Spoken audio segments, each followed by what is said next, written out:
Assalamualaikum warahmatullahi wabarakatuh.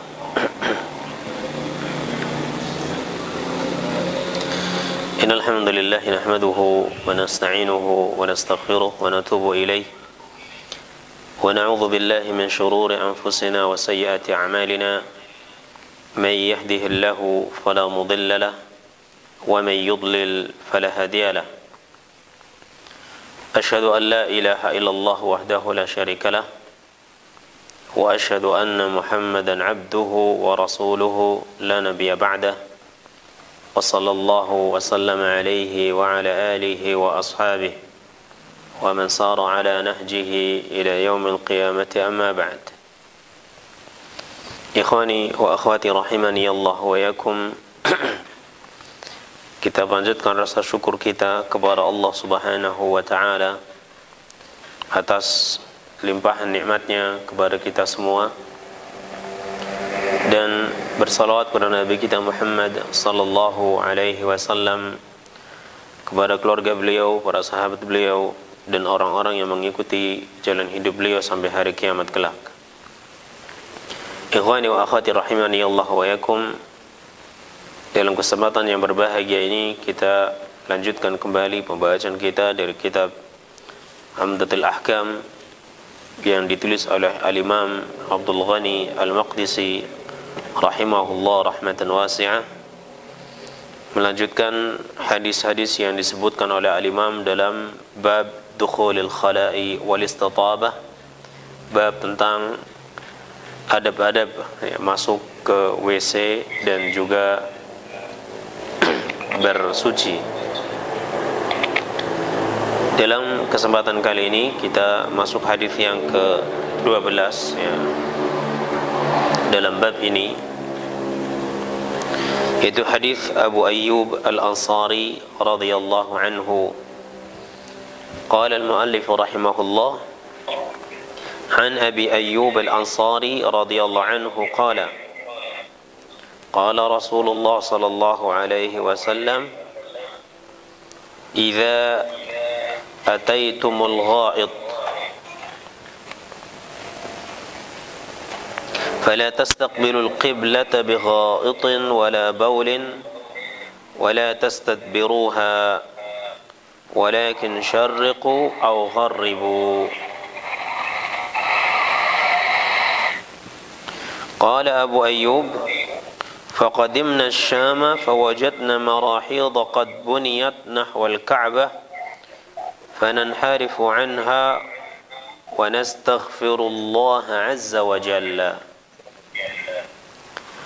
Dari Abu Ayyub Al-Ansari, semoga Allah meridainya, berkata, Rasulullah sallallahu alaihi wasallam bersabda, idza ataitumul ghaid, apabila engkau datang atau mendatangi ya ghaid, ya tempat buang hajat, fala tastaqbilul qiblah, maka janganlah engkau menghadap ke arah kiblat, bighaitin wala baulin, ya dengan buang hajat tersebut, baik BAB maupun BAK, wala tastadbiruha, dan jangan pula kalian membelakanginya, walakin syarriqu aw gharribu, akan tetapi menghadaplah kalian ke arah timur atau ke arah barat.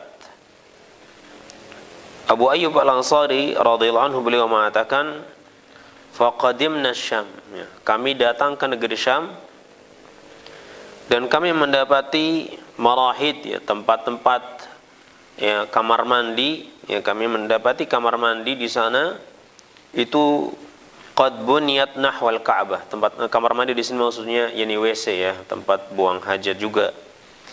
Ya, kami dapati WC-WC di sana itu apa? Buniyat nahwal Ka'bah. Dibangun dengan menghadap ke arah Ka'bah.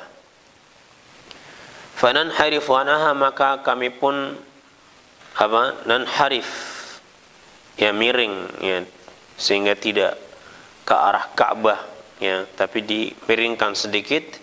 Wa nastaghfirullah azza wa jalla, dan kami memohon ampun kepada Allah Azza wa Jalla.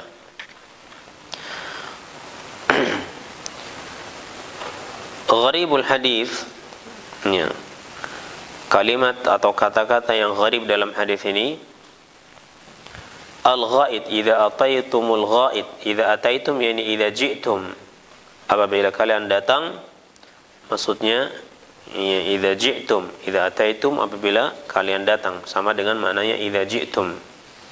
Ya, al-ghaid, al-ghaid pada asalnya maknanya adalah al-mutma'in min al-ard, al-ardul munkhafid. Al-ghaid itu pada asalnya adalah tanah yang landai, ya, tanah yang apa, munkhafid, ya, yang landai. Ini lebih rendah, tanah yang lebih rendah daripada yang lainnya. Nah, yani biasanya karena orang-orang Arab dahulu ketika sebelum ada WC, mereka jika ingin buang hajat maka mereka mencari tanah yang agak rendah sehingga tidak kelihatan oleh orang lain. Al-ardul munkhafid, al-mutma'in, ya. Naam. Idza ataitumul ghaid fala tastaqbilul qiblah bi ghaidin wala baulin. Kemudian ghaid ini dipakai, ya, untuk makna apa? BAB itu sendiri, ya, yang pada asalnya ini adalah tempat untuk buang apa, air besar, tapi kemudian dia digunakan untuk makna air besar itu sendiri, ya, air besar itu sendiri. Dan ini dalam rangka beradab dalam berucap, ya, dalam berbicara, ya. Apabila kalian mendatangi WC, maka janganlah kalian menghadap ke arah kiblat dengan BAB kalian, ya, ketika BAB. Ghaid ini asalnya adalah tempat untuk buang hajat, tapi kemudian dia digunakan juga untuk hajat itu sendiri, ya, untuk BAB itu sendiri, ya, buang air besar itu sendiri, ya, air besar itu sendiri disebut dengan ghaid, ya. Dan ini disebut dengan majaz, ya, isti'arah, ya, atau majaz mujawirah. Nah, marahid, ya, Abu Ayyub mengatakan qadamna syama fawajadna al-marahid. Marahid jama' dari kata mirhad, ya, jama' dari mirhad, dan mirhad itu artinya tempat untuk mandi, al-mughtasal, ya, tempat untuk mandi, ya. Rahadha artinya ghasala, ya, mencuci. Nah, jadi mirhad itu tempat untuk mencuci atau tempat untuk mandi, ya. Dan mereka juga menggunakan kata ini, ya, untuk menunjukkan apa, makna WC juga, ya, mirhad. Nah, dan ini dalam rangka beradab dalam berbicara, ya, sehingga tidak berbicara menggunakan kata-kata yang memang tidak nyaman untuk didengarkan, ya, apalagi kata-kata itu kata-kata yang yakni orang itu merasa apa, nggak enak, merasa jijik kalau mendengarnya, ya, maka menggunakan kata yang lain yang maknanya masih sama, ya, yang maknanya bisa mewakilinya. Nah, taib. Hadis ini menunjukkan bahwasanya Nabi sallallahu alaihi wasallam ini salah satu adab yang diajarkan oleh Nabi kita sallallahu alaihi wasallam, ya, dalam membuang hajat. Dan ini menunjukkan bahwasanya agama kita adalah agama yang sangat sempurna, sehingga dalam perkara yang seperti ini pun dibahas adab-adabnya, ya. Ada orang-orang musyrikin, sebagian ulama menyebutkan ada orang-orang musyrikin, ya. Yang lain mengatakan ada sebagian ahlul kitab yang mereka datang kepada Salman Al-Farisi, ya, radhiyallahu anhu, dan mengatakan bahwasanya Nabi kalian ini, katanya Nabi kalian ini mengajarkan segala sesuatu, hatta al-khira'ah, sampai-sampai dalam masalah buang hajat.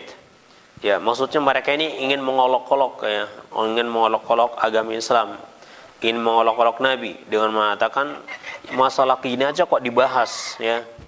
Emang nggak ada yang lain harus dibahas, sampai rendahan begini itu dibahas. Mereka ini ingin mengolok-olok, ya, Nabi dan kaum muslimin. Akan tetapi Salman Al-Farisi menjawab dengan penuh dengan penuh kebanggaan dengan mengatakan ajal, memang benar, ya. Nabi SAW mengajarkan kami ketika buang hajat agar tidak menghadap ke arah kiblat, ya.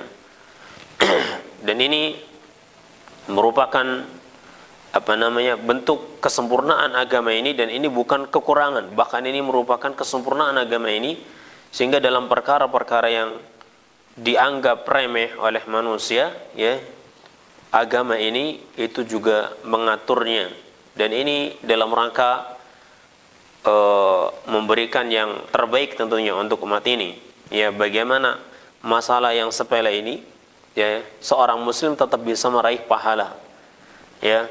Bayangkan kaum muslimin dan muslimat yang dirahmati oleh Allah Subhanahu wa taala. Ya. Yani buang hajat pada asalnya ini adalah tidak memiliki hukum, ya, atau hukumnya mubah. Ya, buang hajat ini pada asalnya hukumnya adalah mubah. Akan tetapi seorang muslim dengan ilmunya, ya, dia bisa mendapatkan pahala, ya, karena menerapkan adab-adab yang diajarkan oleh agama kita ini, diajarkan oleh Rasulullah sallallahu alaihi wasallam, ya. Naam. Jadi pada asalnya buang hajat ini adalah perkara yang mubah, yang tidak memiliki hukum pada asalnya, ya. Yani apakah itu haram atau wajib atau sunnah, kan pada asalnya tidak ada hukumnya, yani mubah. Akan tetapi seorang muslim, ya, karena dia memiliki ilmu, muslim yang memiliki ilmu, dan ini merupakan keutamaan orang yang berilmu, ya, dia bisa meraih pahala dari perkara-perkara yang mubah ketika dia mengamalkan apa yang menjadi petunjuk Rasulullah sallallahu alaihi wasallam dalam perkara ini, ya. Nah, yakni misalnya orang yang mau buang hajat, maka dia sebelum buang hajat dia zikrullah, dia mengingat Allah Subhanahu wa taala dengan membaca apa-apa yang diajarkan oleh Rasulullah SAW, ya, ketika hendak buang hajat, ya. Naam, seperti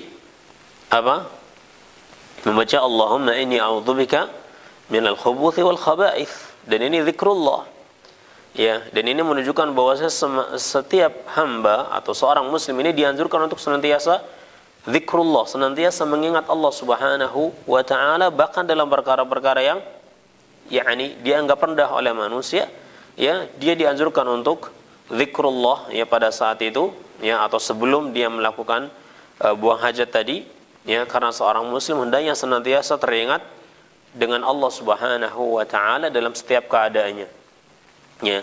Dia pun ketika ingin masuk ke dalam WC, dia membaca, ya, bismillah Allahumma inni a'udzubika minal khubuthi wal khaba'ith, ya. Nah, tambahan bismillah ini disahihkan oleh Syekh Al-Albani, ya. Naam. Kemudian dibaca zikrullah, ya, di dalam WC, ya, dia buang hajatnya, kemudian ketika keluar dia membaca ghufranaka. Ini adab-adab qauliyah, ya, adab-adab qauliyah, ya, yang berupa ucapan. Nah, ada adab-adab yang berupa perbuatan yang mana seorang muslim jika dia melakukannya dalam rangka ittiba' lir-rasul, iqtida' bin nabi, dalam rangka mengikuti contoh dari Nabi SAW, dia pun mendapatkan pahalanya. Ya, ketika dia masuk WC, dia masuk dengan kaki kirinya. Ya, kenapa dia masuk dengan kaki kiri? Iqtida'an bin Nabi sallallahu alaihi wasallam, ya, dalam rangka mencontoh Nabi, meneladani Nabi sallallahu alaihi wasallam, ya. Dan ketika dia di dalam WC, dia pun tidak menghadap ke arah kiblat atau membelakanginya. Kenapa dia melakukannya? Iqtida'an bin Nabi, ya, dia meniatkan dalam rangka mengikuti Nabi sallallahu alaihi wasallam, mengikuti petunjuk Nabi sallallahu alaihi wasallam. Dan ketika dia keluar, dia mengucapkan ghufranaka, dan ini zikrullah, ya. Kita melihat bahwasanya setiap aktivitas seorang muslim, ya, ketika dia diiringi dengan ilmu yang benar, ya, ketika dia dilakukan dengan ilmu yang hak, ilmu yang benar, ya, dengan petunjuk Rasulullah SAW, maka dia bisa mendapatkan meraih pahala dari aktivitasnya tadi. Dan ini menunjukkan tentang apa? Tentang kesempurnaan agama Islam, dan juga menunjukkan tentang rahmat Allah Subhanahu wa taala bagi umat ini melalui Rasulullah sallallahu alaihi wasallam, karena Allah Subhanahu wa taala mengutus Nabi SAW dalam rangka menjadi rahmat bagi seluruh alam. Wa ma arsalnaka illa rahmatan lil alamin, dan tidaklah kami utus engkau kecuali sebagai rahmat bagi semesta alam. Ya, seorang muslim bisa mendapatkan rahmat Allah bahkan dalam perkara-perkara yang dianggap sepele, dalam perkara-perkara yang dianggap rendah oleh manusia. Ya, ini merupakan karunia dari Allah Subhanahu wa taala bagi hamba-hamba Allah yang dikehendaki, ini bagi orang-orang yang berilmu. Ya, sehingga dalam perkara seperti ini pun dia tetap bisa meraih pahala dari Allah Subhanahu wa taala. Baik. Kemudian di antara adab dalam buang hajat, ya, ini disebutkan dari hadis Abu Ayyub Al-Ansari ini, bahwasanya Nabi sallallahu alaihi wasallam, ya, beliau dikatakan oleh Abu Ayyub, Nabi SAW bersabda, "Idza ataitumul ghaid," apabila kalian hendak mendatangi, ya, tempat buang hajat. Al-ghaid, untuk perhatikan, al-ghaid, ya, secara pada asalnya artinya adalah tempat untuk buang hajat. Ya, al-makanul munkhafidul mutmain. Ini ghaid pada asalnya, ya. Ya, kata ghaid ini berulang pada hadis ini. Idza atayatumul ghaid fala tastaqbilul qiblata wala tastadbiruha bi ghaidin wala baulin. Ya, fala tastaqbilul qiblata bi ghaidin wala baulin wala tastadbiruha.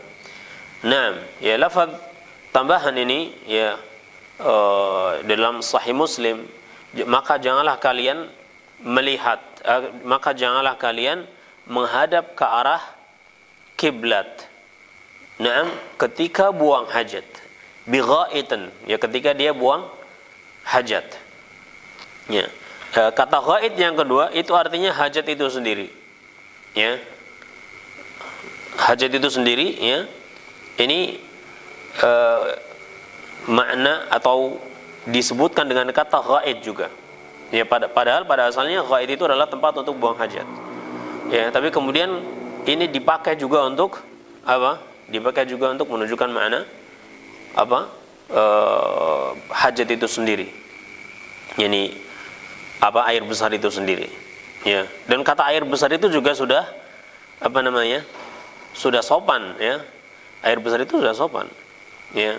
Nah, air besar itu karena kenapa disebut air besar? Karena memang membutuhkan air yang banyak, ya, untuk membersihkan kotorannya tadi, ya.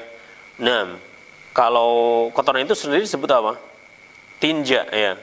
Nah, tinja. Nah, ya, kata tinja itu kotoran itu sendiri. Tapi ada kata yang lebih enak untuk didengar, ya.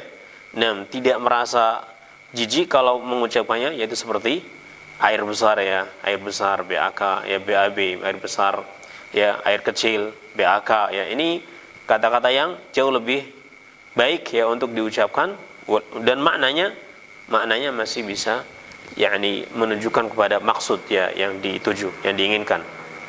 Baik. Dan syariat ini telah mengajarkan hal tersebut. Ya, syariat ini telah mengajarkan hal tersebut. Dalam hadis ini dikatakan, "Fala tastaqbilul qiblata bi ghaidin." Janganlah kalian menghadap ke arah kiblat ketika buang air besar tadi. Ya. Jadi kata air besar ini atau kata ghaid dipakai juga untuk tinja itu sendiri. Ya, untuk tinja itu sendiri. Ya. Nah, dan ini dalam rangka apa? Beradab dalam berbicara. Ya, menggunakan kata-kata yang lebih enak untuk didengar, ya, manusia tidak merasa jijik untuk mendengarnya, ya, dan maksudnya itu bisa tersampaikan. Wala tastadbiruha walakin syarriqu aw gharibu, dan janganlah kalian membelakanginya tapi menghadaplah ke arah barat atau ke arah timur. Dan ini tentunya dikatakan oleh Nabi SAW untuk ahlul Madinah, ya, untuk ahlul Madinah, karena posisi kiblat itu di arah selatan atau di arah utara mereka, ya, di arah selatan mereka, dan apa namanya, sementara Baitul Maqdis itu di arah utara mereka, ya. Nah, sehingga kalau orang-orang di Madinah menghadap ke arah timur atau ke arah barat, otomatis mereka tidak menghadap ke arah kiblat, ya, atau membelakangi kiblat dengan menghadap ke arah Baitul Maqdis. Nah, dan ini juga berlaku untuk orang-orang yang posisinya sama dengan Madinah ya. Seperti orang-orang Yaman ya, orang-orang Yaman, maka mereka juga menghadap ke arah apa? Menghadap timur atau barat ya. Karena kalau mereka menghadap selatan atau utara ya, maka mereka akan menghadap ke arah Ka'bah atau membelakanginya.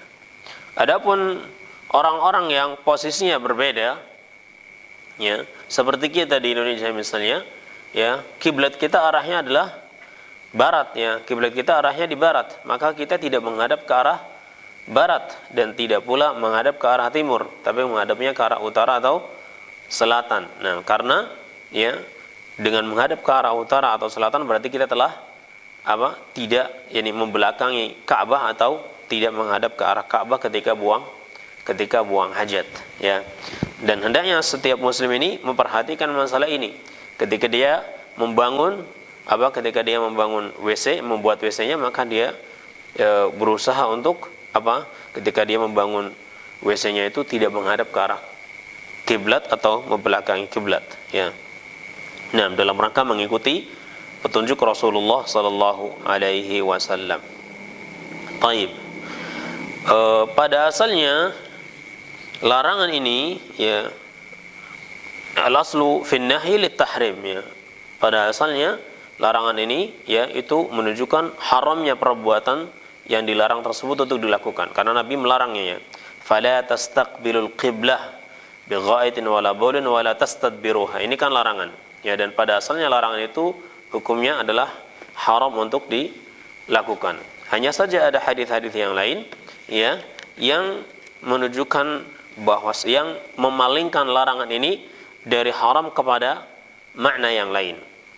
Dari haram kepada makna yang lain, di antaranya adalah hadis Abdullah bin Umar radhiyallahu anhu ya, di mana beliau mengatakan raqitu yawman ala baiti Hafsah fara'aitu an-nabiy sallallahu alaihi wasallam yaqdi hajatahu mustaqbil asy-Syam mustadbir al-Ka'bah. Suatu hari saya ini naik ke rumah Hafsah ya untuk memperbaiki bagian atas rumahnya ya yang bocor ya, dan tidak sengaja beliau melihat Nabi SAW sedang buang hajat di WC-nya, dan saat itu beliau membuang hajat dengan menghadap ke arah Syam dengan membelakangi Ka'bah ya. Karena Syam itu berada di utaranya ya. Nah, beliau menghadap ke arah Syam dan membelakangi Ka'bah. Menghadap ke arah Syam yakni ke Baitul Maqdis ya, dan membelakangi Ka'bah. Nah, ini perbuatan Nabi SAW. Sementara pada hadis Abu Ayyub Al-Ansari Nabi mengatakan fala tastaqbilul qiblata bighaitin wala baulin wala tastadbiruha. Jangan kalian menghadap ke arah kiblat ya ketika buang hajat, baik BAB maupun BAK ya, dan jangan pula kalian membelakanginya. Akan tetapi hadis Abdullah bin Umar ini ya, perbuatan Nabi SAW itu berkebalikan dengan apa yang beliau sampaikan ya. Maka ini salah satu hadis yang di antara hadis-hadis yang menunjukkan bahwasanya larangan Nabi SAW ya tentang menghadap ke arah kiblat atau membelakanginya ini ya bukan menunjukkan keharaman ya, tapi menunjukkan bahwa perbuatan itu adalah perbuatan yang makruh ya menurut sebagian para ulama. Dan nanti insyaallah kita sebutkan beberapa pendapat para ulama ya, sebagiannya di dalam masalah ini. Baik. Kita lanjutkan hadis Abu Ayyub tadi. Abu Ayyub mengatakan faqadimna Syam.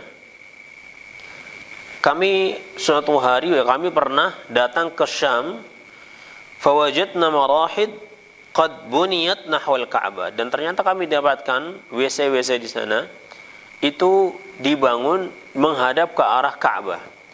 Dan ini suatu kebetulan ya, mereka tidak sengaja membangunnya ke arah Ka'bah ya. Ini orang-orang di Syam itu bangun WC-nya sudah seperti itu dari dulunya ya. Nah, dan boleh jadi ketika kiblat itu ya, mereka sudah bangun seperti itu ketika kiblat itu belum menghadap ke arah Ka'bah ya. Nah, mungkin kiblatnya masih ke Baitul Maqdis dan mereka sudah biasa bangun seperti itu. Ya, nah ketika Abu Ayyub Al-Ansari itu datang ke negeri Syam, beliau dapatkan ternyata WC-WC di sana, ya, atau sebagian WC di sana itu ketika dibangun, ya, menghadap ke arah kiblat. Apa yang beliau lakukan? Fananharifu anha, maka kami pun sedikit menyamping, ya, agar tidak ke arah kiblat, ya, yang agak miring sedikit, ya, menyamping, menyerong sedikit, ya, sehingga tidak ke arah Ka'bah. Kemudian beliau mengatakan wa nastaghfirullah azza wa jalla, dan kami pun mohon ampun kepada Allah azza wa jalla. Nah, kenapa Abu Ayyub Al-Ansari meminta ampun kepada Allah Subhanahu wa taala? Ya, apakah beliau telah melakukan perbuatan dosa? Ya, padahal beliau sudah menyamping, ya, tidak menghadap ke arah kiblat, ya, ketika buang hajat ini. Sebagian ulama mengatakan bahwasanya beliau itu minta ampun, ya, untuk orang-orang yang mereka membuat WC itu menghadap ke arah Ka'bah. Ya. Kan tetapi makna ini tidak terlalu kelihatan, la yadhhar, tidak terlalu kelihatan dalam hadis Abu Ayyub ini. Ya, karena Abu Ayyub menggunakan lafaz nastaghfirullah, kami mohon ampun, ya, ini untuk diri kami, ya, bukan untuk mereka yang membuat membuat WC ini, ya, untuk diri kami. Nah, dan sebagian ulama memberikan taujih seperti Syekhul Islam Syekh Ibnu Utsaimin, beliau mengatakan bahwasanya Abu Ayyub Al-Ansari, ya, beliau meminta ampun kepada Allah Subhanahu wa taala karena, ya, beliau ini tidak bisa tidak bisa 100% itu bisa berpaling dari menghadap Ka'bah, tapi beliau menyamping sedikit, ya, menyamping sedikit, sehingga beliau merasa takut kalau itu masih berdosa, dan beliau pun meminta ampun kepada Allah Subhanahu wa taala atas perbuatan tersebut. Dan sebagian ulama yang lain memberikan taujih bahwasanya manusia, ya, disarankan, ya, dianjurkan untuk banyak beristighfar kepada Allah Subhanahu wa taala, terlebih lagi ketika dia merasa telah melakukan perbuatan dosa. Ya.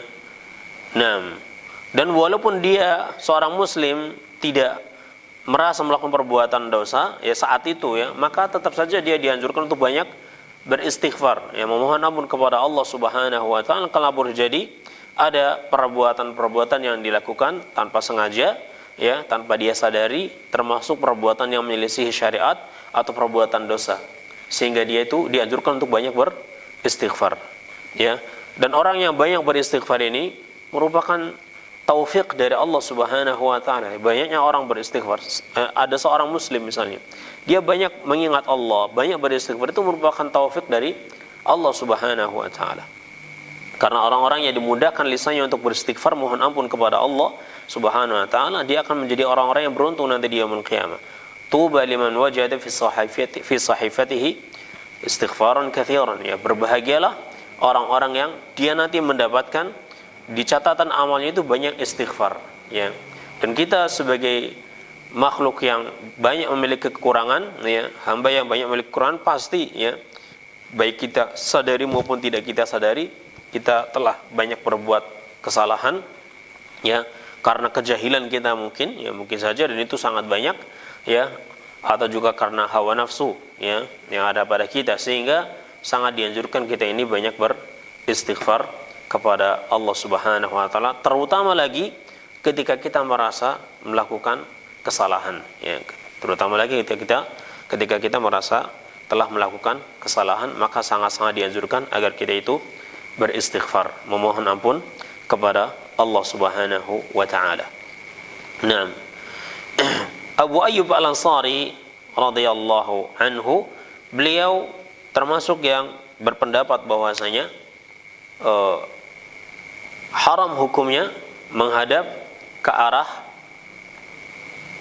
Ka'bah atau membelakanginya ketika membuang hajat, ya. Haram hukumnya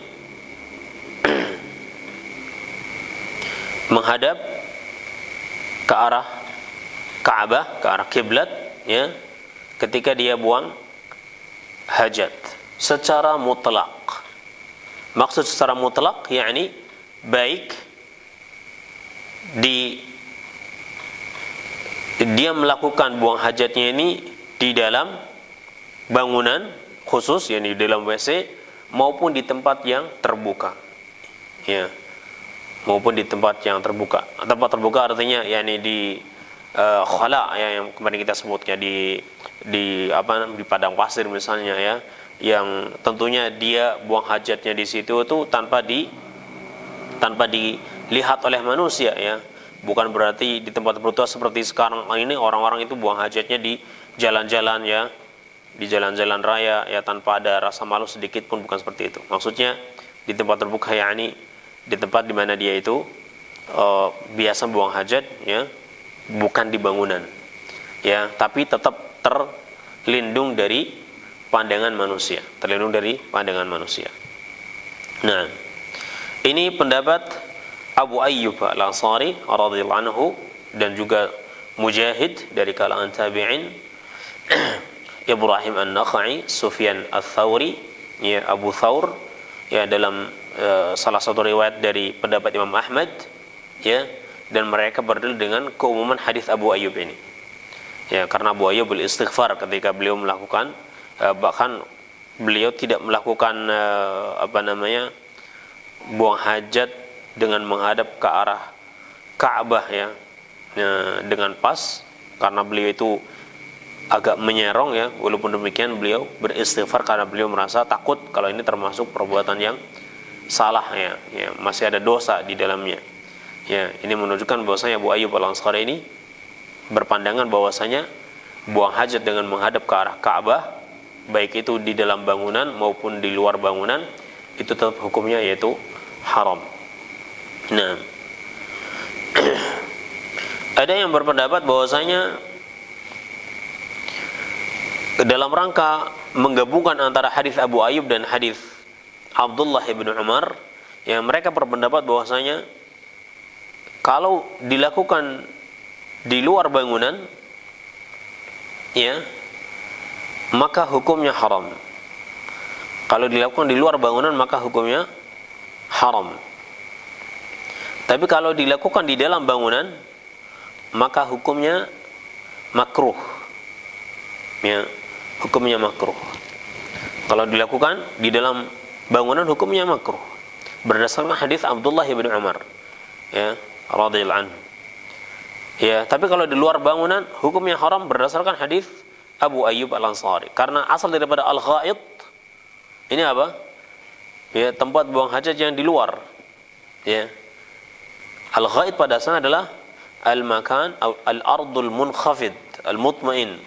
Ya, tempat yang rendah. Ya, tempat yang rendah yang terhalang dari pandangan manusia. Ya, yang biasanya orang-orang Arab dahulu itu buang hajat di situ. Jadi kalau di luar bangunan hukumnya haram, tapi kalau di dalam bangunan hukumnya makruh. Karena Nabi SAW itu melakukannya, ya, melakukannya berdasarkan hadis seperti dengan dalam hadis Abdullah bin Umar. Ya, ini pendapat yang kedua. Pendapat yang ketiga seperti yang kita katakan di awal bahwasanya menghadap ke arah kiblat atau membelakangnya itu hukumnya makruh, baik di dalam ruangan maupun di luar ruangan. Baik di dalam ruangan maupun di luar ruangan. Karena kalau hukumnya haram, pasti Nabi tidak akan melakukannya. Ya, pasti Nabi tidak akan melakukannya. Ya. Karena Nabi melakukannya, ya, dan ini tidak disengaja dilihat oleh Abdullah bin Umar, ini menunjukkan bahwasanya larangan Nabi itu sifatnya adalah makruh. Ya, larangan Nabi sifatnya makruh, ya. Nah, dan tidak haram. Dan tidak haram. Ya. Nah. Dan pendapat yang lebih rajih wallahu alam, ya, dalam perkara ini adalah ini pendapat yang kedua dengan ketiga itu yakni memiliki wajhun nazar, ya, memiliki sisi yang bisa dianggap benar, ya, dalam masalah ini, ya. Karena ada hadis Abdullah bin Umar tadi, karena ada hadis dari Abdullah bin Umar tadi. Baik.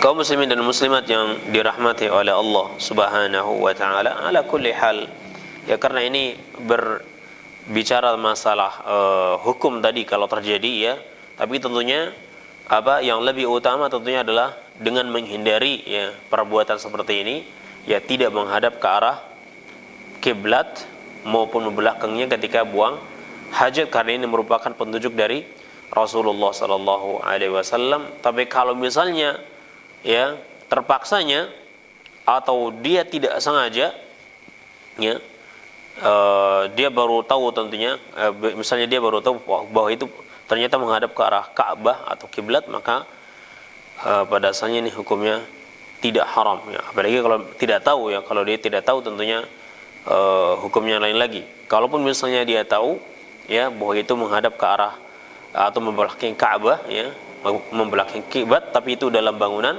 maka yakni hukumnya ini makruh ya, hukumnya ini makruh dan tidak haram. Baik, ini saja yang bisa kita bahas pada kesempatan kali ini ya.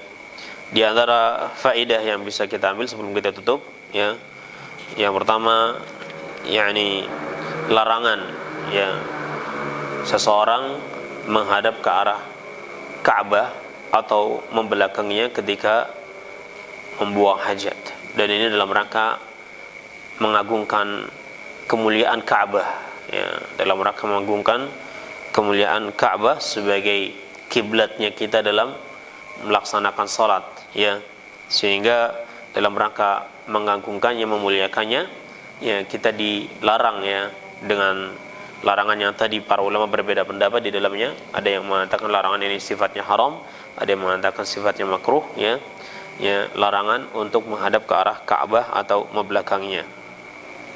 Nah, kemudian jika ternyata qadarullah ya, la qadarullah, misalnya dia mendapati ada WC yang menghadap ke arah kiblat atau membelakanginya, maka kalau dia mungkin untuk miring sehingga dia tidak menghadap ke arah Ka'bah, maka lebih bagus dilakukan seperti yang dilakukan oleh Abu Ayyub Al-Ansari radhiyallahu anhu, walaupun ya ketika dia membelakangi atau menghadap ke arah Ka'bah di dalam WC ini, ya para ulama, sebagian ulama mengatakan ini hukumnya makruh ya, hukumnya makruh. Akan tetapi kalau dia mampu untuk tidak menghadap ke arah Ka'bah atau membelakanginya ketika buang haji, ini tentunya lebih utama, tentunya lebih utama, seperti yang dilakukan oleh sahabat Abu Ayyub Al-Ansari radhiyallahu anhu.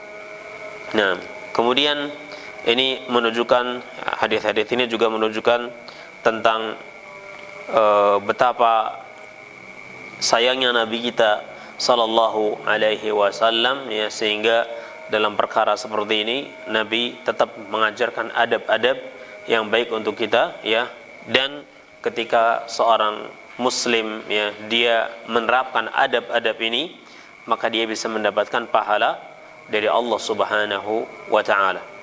Kemudian juga dianjurkan untuk senantiasa zikrullah, senantiasa untuk mengingat Allah Subhanahu wa taala ya, seperti hadis sebelumnya yang telah kita bahas ya, ketika dia mau masuk ke WC dia membaca Allahumma inni a'udzubika minal khubuthi wal khaba'ith, dan tidak masalah jika dia mengawali dengan baca bismillah Allahumma inni a'udzubika minal khubuthi wal khaba'ith, dan ketika dia keluar WC dia berdoa ghufranaka ya, di antara zikir-zikir yang diajarkan oleh Nabi sallallahu alaihi wasallam ya.